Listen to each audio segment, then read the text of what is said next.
Welcome back to Face to Face, where we're talking about gun control or lack thereof, and our guest is Ted Drane from the Sporting Shooters Association.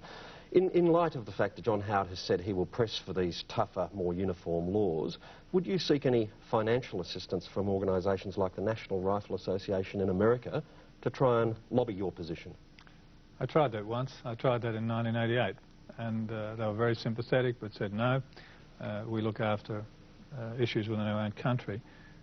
In fact, I think I asked them for $250,000. They didn't get it. Would you consider asking them again? I mean, it's clearly going to be on the agenda. I don't think it's going to be necessary. I hope that this time, with a government that prides itself, I guess, on consultation, talking to people, that we can actually talk to them. We couldn't do it with the Labor government.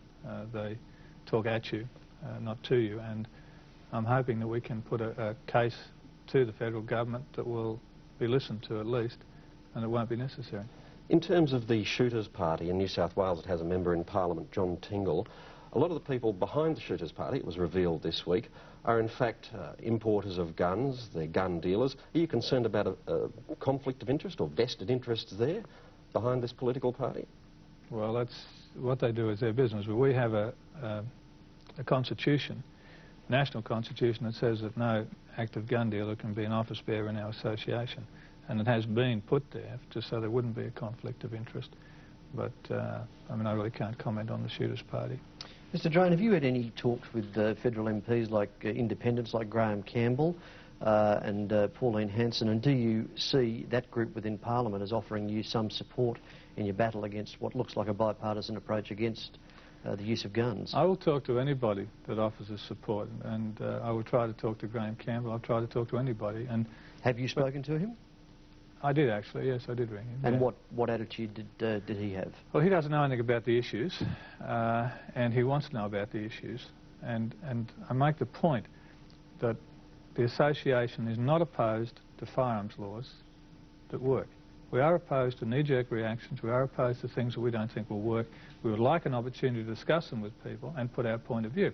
And to illustrate the point, shooters' licences in Victoria were recommended by our association 25, 30 years ago. We recommended shooters' licence in Victoria. We recommended in 1990 to the Tasmanian government a prescribed persons register, a register of people like this fellow that would not be able to get guns legally. And it's been sitting on the table there since 1990. So what's the basis for a prescribed list? I mean, is this medical histories or...? Well, the basis is if I went to a doctor, this is the mental part of it, if I went to a doctor and the doctor, after discussing my illness with me, decided I was a danger to myself or a danger to others, he would have me placed on this prescribed persons list, and I would not be able to get access to a firearm. So that's something you'd like to see the federal government we would. We'd like to see it put in place. At the moment, there's a requirement when you fill in an application for shooter's licence to tell them if you have any mental problem, mental illness.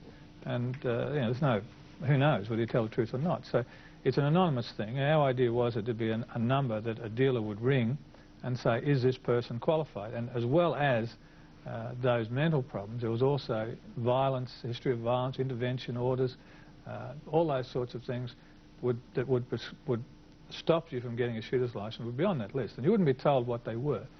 Sort of like the car business, where you ring up and say, is there any impediment to me owning this car? You simply say, is there yes or no, and you get a yes or no. Sorry. Mr. Drane, your association has supported various MPs during election campaigns. Can you say who you supported at the last federal election? No.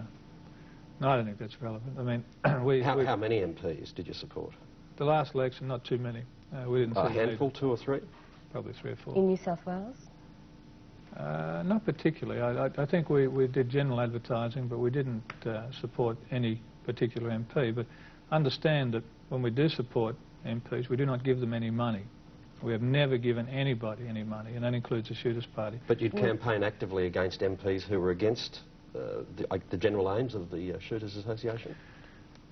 The only one I can think of offhand that we did that was Michael Tate, who got dropped off the Senate ticket. And whether we're responsible for that or not, I don't know. But he's the only one I can think of. Mr. Drane, in some of the associated publications of the gun lobby, like Lock, Stock and Barrel, there's rhetoric about urging gun owners to fight if their guns are going to be taken away. Do you endorse that kind of rhetoric? Very quickly, Ted Drane. We have nothing to do with lock, stock and barrel. Let's make that clear. And sure, but what about the sentiments? No, not at all. I mean, I believe and we believe that if the law changes tomorrow and I can no longer have a firearm, then I won't have a firearm. It's as simple as that. And most of our people would believe the same thing. But we will fight like hell to either change the law if it does say that we can't have a firearm, or try to influence people to see our point of view. But if the law does change, that's it. It's a change in law. Well, you can't have it. Ted Drane, we've run out of time. Thanks for your time today. Thank you. Stay with us, though. We'll be back with more of Face to Face right after this.